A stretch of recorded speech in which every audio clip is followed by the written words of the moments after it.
My name's Jolie. I grew up in Saskatchewan. So some of my Sask friends that are on there are because they're personal friends of mine, and my mom and dad, of course. Aw. So then I moved to Calgary, and I've been an accountant for 20 years, got my CPA designation, and I started in 2018 doing financial coaching.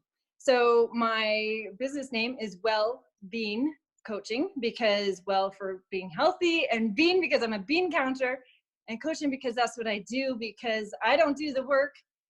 My clients still have to do the work, but they need someone to help guide them. So that's who I am, and you can find me on my website or Instagram and Facebook. So that's who I am. Amazing. Yeah. And I found you on Instagram. I connect with so many financial professionals on Instagram. I'm a typical millennial. Like, I'm like, if you have an Instagram account, like, I'm going to find it. So my name is Liz, and I run Ambitious Adulting. And again, I'm very active on Instagram. I talk a ton about different things: side hustling, real estate, investing. I'm not a financial planner. I'm not a financial advisor. I'm just a girl who really likes learning about money and talking about money and encouraging people to be open with their finances. So yeah, I love connecting with people in the industry so that we can all bounce ideas off of each other and keep learning. Mm-hmm. So today we are going to cover money mindset. And this is so important. I think people just kind of think that being good with your finances, you have to have a lot of money and then you're going to be good all of a sudden. But there's so much that goes in beforehand. So why don't you kind of kick it off and start with that? Sure. So besides congratulating you guys for all showing up here, is the first thing, especially as we're in this whole crisis mode in the world right now, is to be gentle with yourselves and to not overwhelm yourselves. The news can be overwhelming. You know, your finances for sure can be overwhelming, especially if you are invested in the stock market and you're watching it do all of this right now. So just give yourself some time and some space and some grace, because this is not really the time for the woulda, coulda, shouldas and, you know, all of that.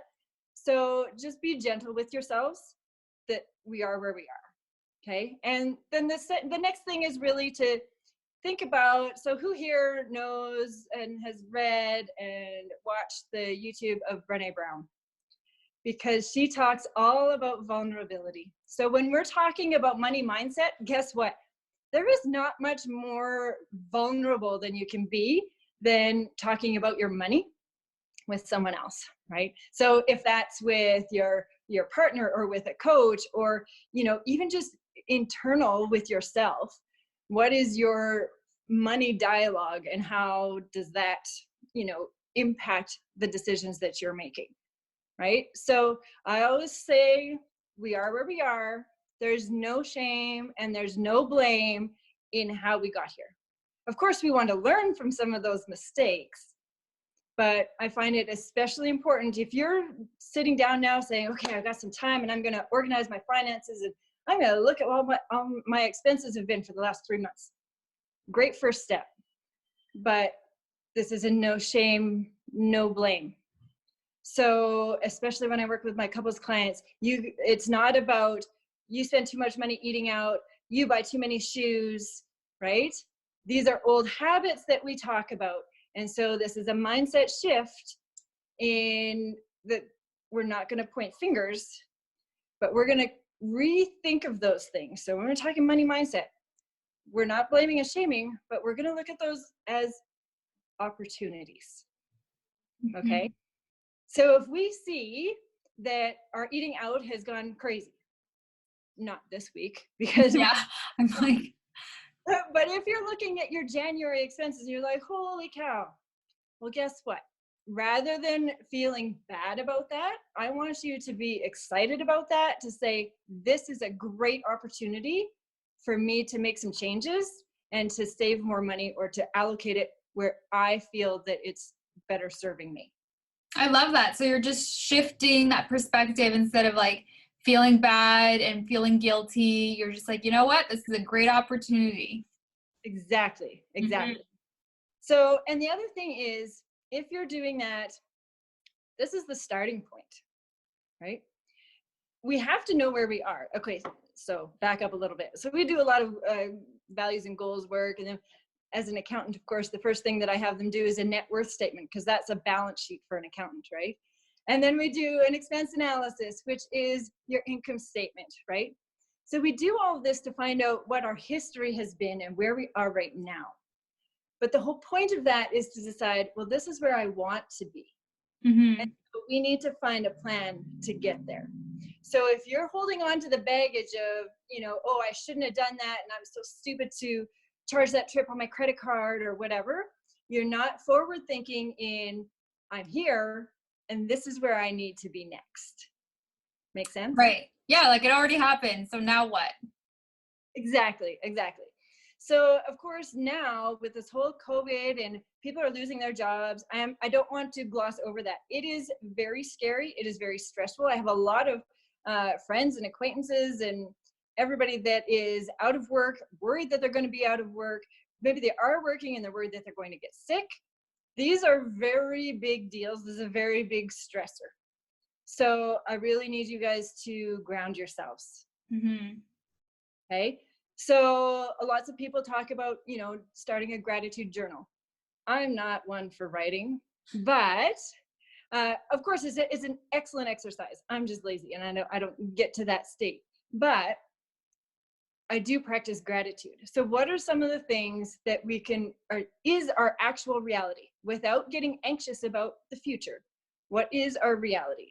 So then you can think about things like having your family, having your health, and having skills.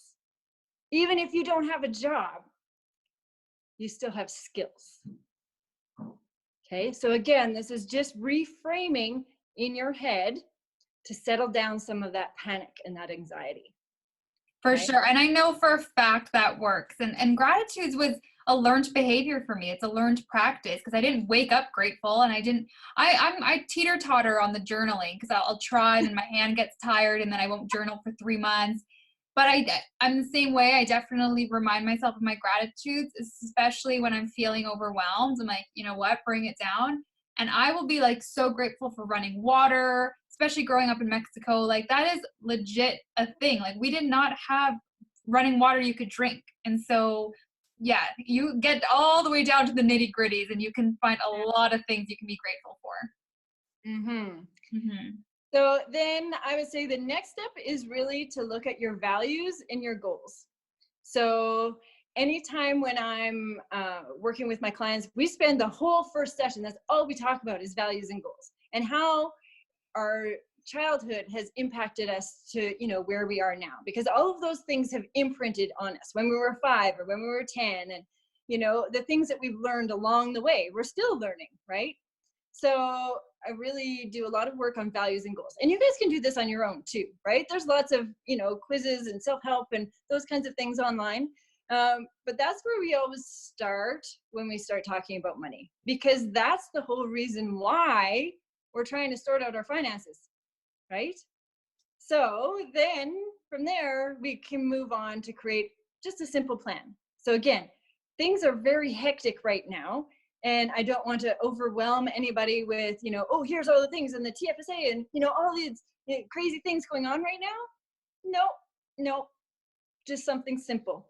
So I want to show you guys something. This is a book that I recommend to pretty much every one of my clients. This is my favorite. It's called Your Money or Your Life by Vicki Robin. Okay, so it's well loved. It's a very good mindset book that talks about your interpretation of money and how when you work, how that correlates to your life energy. And so if you're working for money, then you pay for something, was that really worth it? Mm-hmm. So we talk a lot about, just making sure that we're spending our money, we're saving, investing, we're handling our money in alignment with what our goals and values are. Totally. Mm-hmm.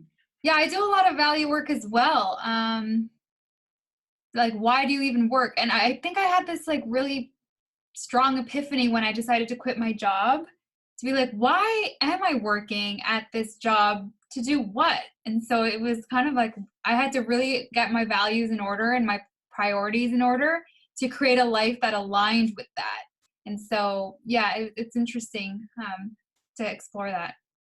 Yeah. And then, so I often get questions, not so much with my clients, because if I'm working with couples clients, I make sure that both spouses are there to make sure that they're both on board. But on my social medias and stuff, well, how do you get your spouse on board? Right. Mm-hmm. And it's again, more of those deep discussions to see, again, why are we even doing this? Right.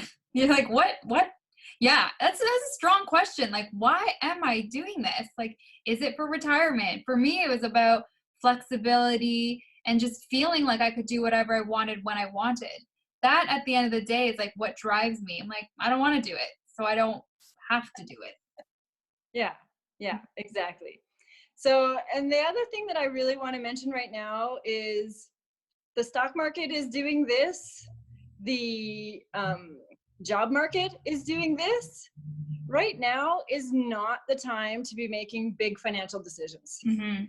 Right? Now is not the time to say, hey, I've got money and I'm going to throw it all in the stock market because I hear it's on sale. Now's not the time, right? If we have a plan, then we can move forward with that. Just like there's people saying, I'm losing all my money. I need to sell all my stocks because it's going to go down more and I don't know what to do. So I want to sell it all. Now's not the time to be making those big, I see the comment. Money moves. Well, I think Yeah. it comes back down to values too, because if you were investing for retirement, why are you panicking to get the money out right now?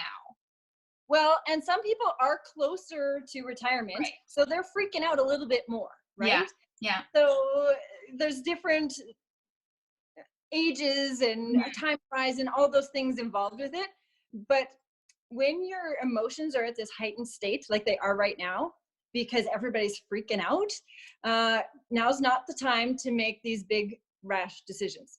You can continue putting in to the stock market just like you always had planned, right? You can say, okay, I'm still learning, so I want to put some in here and see what happens, and I'm just going to get my feet wet, right? And there are some people that are, as if they're withdrawing already, okay, well, maybe we're going to withdraw from some of the other different portfolios, right? Depending on how risky and how volatile they are, there's lots of choices around where you can be pulling that money from as well, right? So, but in general, that anxiety and the stress that you have right now is going to cloud this judgment. Mm-hmm. And so when we talk money, it would be easy if it was all about the math. Because the math, you can't argue, right? It's very simple. Because of course you get the question all the time, well, should I invest or should I pay off my mortgage? Mm-hmm. So, okay, so your mortgage is at 3%, and until a month ago, the stock market has been going up, we'll say, at 10%. So that's a 7% that you're going to gain by investing, right? Mm-hmm. There's nothing to argue with the math. But because we're emotional and because our feelings come into play, because we're human, lots of times people make the opposite decision because that feels better to them, right? So it was the same. My husband and I, we paid off our mortgage years ago because we wanted that security Mm-hmm. more than we wanted that extra 7% margin. Totally. I was in a similar position. I was accelerating to pay off my mortgage. Same thing. I'm like, I don't want debt. I don't want any debt on me. And that was my mentality because that was my value. My value was no debt until I realized the math and the logic. But yeah, emotions were definitely the first kind of primitive strategy for my finances. And then the logic came afterwards. And I'm actually really bad at math. And so I drive a lot through emotional, like this makes me feel secure. This makes me feel safe. This gives me anxiety. Get away from that. So yeah, money management is definitely more emotional than logical a lot of the times. Mm-hmm. Yeah. So, and okay, David, okay, we have a few, this is a very active group tonight. Excellent. Um, yes, Dave Ramsey is very much of pay off your mortgage. Not sure what to think about that. There's lots of schools of thoughts. And again, it goes back to your values. And I mean, Jolie, I'll let you answer this. Just talking to Dave Ramsey's idea on that. Yeah. Okay, so Dave Ramsey has a very big platform, and he basically guarantees that you can't go wrong. So with that, he has to make it foolproof. And so he takes away a lot of options. So there are lots of things that he says and does that are very good, especially for, uh, is he your uncle?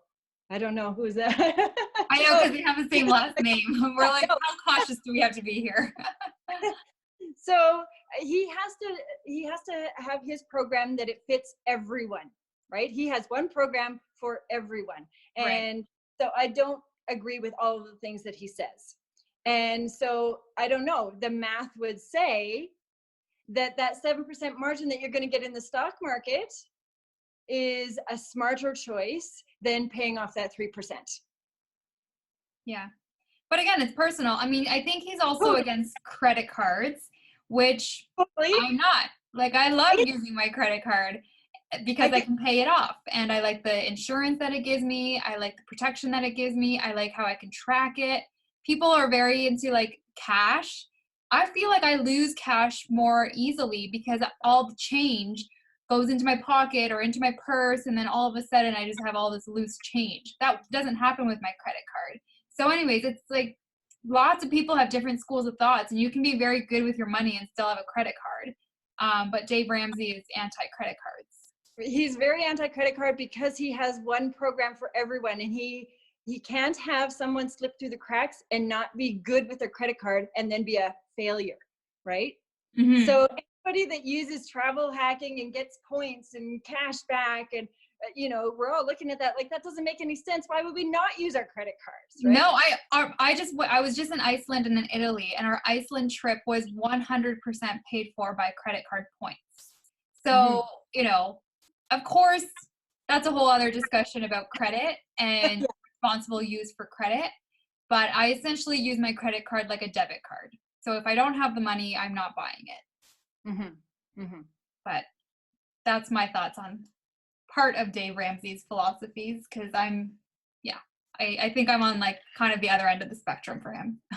Yeah, I mean, he does do a lot of great work in debt repayment, right? He talks a lot about the debt snowball avalanche, that kind of thing, right? So if you're in that stage, definitely lots of good information there. Uh, but I would caution anyone that's just into starting to read his stuff that he does have a bit of an air and an attitude that not everyone agrees with. Mm-hmm. Yeah. And I mean, that's another thing with money mindset. It depends on kind of what stage of your financial journey you're on. Because if you're in the debt repayment stage, your mind space, your mindset is in a totally different space than someone who's in the wealth creation and investing stage. And personally, I've been in all of those stages, as I think many people have been. You start off in one stage and you make your way down the line up the little pyramid of wealth creation. And Mhm. as you progress and move along your journey, your mindset is going to change and evolve and grow. So I think it's fine to kind of have fluid thoughts on different things until you don't know what you don't know. Like I didn't know about leverage. I didn't know about like a whole bunch of stuff. So I had to open up my mind to learn. And that's the thing, is that it's not just that you've paid off your debt and now you've got to the next stage. It's because you're learning as you go, and things externally happen to you too, right? If you lose your job, then let's say that happened 10 years ago, you lost your job. Suddenly that financial security means a whole lot more to you, right? So that's impacted your decisions from that point going forward. For sure. Those are like the money blueprints. And I talk a lot about mine because it took me a while to figure out why I was acting the way I was and behaving the way I was and saving the way I was. I've never been a spender. So I got really, really lucky in that sense that I was always a saver. And it's because we didn't have money growing up. And so I always felt like I needed to save because I wanted to get out of the situations that I was in. So I'm like, I don't want to live like that, and I don't want to be like that. And so I spent a lot of time like being like, why am I like this? And I'm like, oh, duh, I didn't have money growing up. Like that makes so much sense. And it actually took me a lot of work to start feeling less guilty. Like I had a lot of guilt associated with spending money because I'm like, no, what if I need this, or what if I need this to help somebody? So I'm like, no, I'm allowed to spend money without feeling guilty about this. So yeah, spend some time working on your money blueprint and understanding like what it is. How did your parents spend? My parents were both savers as well. So I think I got really lucky that they were savers and I'm a saver and my partner is a saver, because I think that's the perfect combination. But if you are a product of spenders, are you a spender? Is there anyone around you showing you how to save? So yeah, it's a lot going on behind the scenes of how you spend money and save money. Yeah. And, it's interesting because, you're talking that you came from a scarcity mindset, essentially, right? You didn't have money. And it's interesting because some people continue that and some people would do the total opposite. Because now, oh, they've got a job. They couldn't buy this when they were a kid or when they were a teen. And now they've got money and they are leasing the car and buying the big house and going all out, right? So it is interesting. Everybody has to look at that internally and just to see, how did that build me to who I am now? Mm-hmm. Yeah, it's a very powerful exercise and emotional. I think, if you can really understand it, it was like a release. Like when I finally released shame and guilt from my spending and my money blueprint, it completely just opened up and changed the way I think about money and my perspective on growing money and making money and just wealth in general. And I also talk a lot about this too, because it was so stressful for me to figure out like how to even get ahead. And I don't know if you're watching, you might be thinking, you might be in a position where you're like, I'll never get ahead. Like that is a very heavy headspace to be in. But there's lots of different ways to work around things and lots of support available. And it's definitely possible to get ahead. But And flip it to opportunity. mm-hmm. That makes such a difference in my clients. Every time I say, okay, you look at that, that's an opportunity to improve. Yeah, I use that a lot for failure. So last year I spent a lot of time, well, last year was the first year I was completely self-employed. And I spent a lot of time understanding failure and working through failure because I used to beat myself up so much about it. Like, oh, I ran a workshop and nobody signed up, or, oh, I wanted to do this event and I couldn't get it sponsored. And so like tons of failure. And as soon as I started thinking about that as opportunity, I'm like, okay, well, it's because I ran it on a Sunday after a holiday. Like, so I started to really see more solutions instead of focusing on the problem. Mm-hmm. Mm-hmm. Yeah. Are there any other questions that everybody has tonight? Yeah, guys, let us know your questions. We have about 10 minutes left.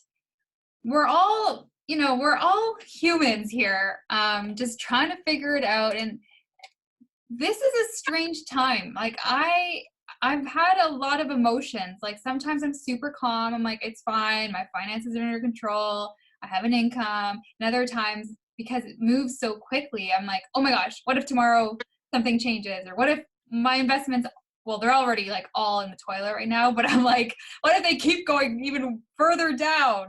I'm like, what if I need to take out money and I can't believe I didn't take it out earlier? So I'm definitely in that wheel as well of like, oh, I should have put it in more conservative investments. Why was I so aggressive? Why did I think I was going to get lucky for the next 15 years? I should have known when after 10 years I was already like still riding the wave up. But well, what you gonna do? It happened. Okay, question. How can I handle the guilt about my family being okay financially, but others not? Oh, that's such a good one. I struggle with guilt a lot as well. Yeah, and I think gratitude, number one, and number two would be to help where you can, right? Mm-hmm. Now, that doesn't mean, give all your neighbors $1,000 and say, woohoo, right? But right now, yes, I'm so grateful that my husband has a stable job and he's still working very, very hard, but he's still getting his paycheck. And I've always worked from home, and not a lot has changed for us. So that's it can be a little bit awkward, uh, but I'm here to support all of my friends and everyone else that I know that they are struggling. You know, I've done lots of mentoring. Done, you know, career and resume and interview coaching, right? So that doesn't, I mean, that costs me time, but that's not a big deal, right? I can promote the small businesses that I know that are not working right now at all because they've been shut down. I don't have to necessarily buy, but I can give them a shout out and say, you know, hey, please support these companies. And they're doing the right thing right now in not working so that we can all get back to work sooner. Mm-hmm. And then another question, and then we have about 7 minutes left. Any thoughts on mortgage deferrals and consequences? Okay, so I want to be very clear. I just put this in my Instagram, I think a couple days ago. So mortgage deferral, this is the bank saying, you don't need to pay us for the next 3 months or 6 months or whatever deal they make with you. So let's say, just easy math, your mortgage payment is $1,000, and of that $1,000, $600 is interest. Okay, so you would actually be paying down your principal by $400 a month. They say, you don't need to pay us anything. Well, hallelujah, right? That's $1,000 you get to keep in your pocket, right? Except that it's just deferring. They're not taking a break. It's not on hold, just like student loans. They're totally separate. They have different rules. But the mortgage would say, you don't have to pay us, but that $600 interest, we're going to carry that forward. We're still charging you $600. Plus, next month, we're going to charge you interest on that interest. Mm-hmm. And the next month, we're going to charge you interest on the interest on the interest. So it's compounding. And the best way to think of it is that $600 that you're not paying right now, if you stretch that out, that's going to be the very last payment when you pay your mortgage in 15 years or in 25 years or however much longer you have to continue paying off your mortgage. So that $600 is going to compound from now all the way for 15 years. And sorry, I was talking, I wasn't reading. So advice. So whether or not to take that mortgage deferral, it all depends on how critical your situation is as far as cash flow right now. So if you can't buy groceries because you have to pay your mortgage, yeah, take the deferral because you need that flexibility. So you say, okay, I'm going to take the flexibility from the bank. I know it's not a great solution, but it's going to let me buy groceries right now. And that is more important. Mm-hmm. And then whenever you get your job back or whatever, and you can start repaying your mortgage, then you're going to just be thinking, okay, I remember that $600 that I didn't pay in April. I'm going to do extra payments to catch that up. So I'm not going to be paying that compounding for the next 15 years. So yes, it's definitely a good option for the people that are in that critical situation right now. But if you already have a big emergency fund, you still have your job, and you just want to take a break from paying your mortgage, don't do it, because it's going to cost you a lot more in the long run. So let's just wrap up. Where can people find you online, or how do you, if people are like, I need to learn more from this woman, how can they find you? Yeah, you can find me at wellbeingcoaching.com is my website.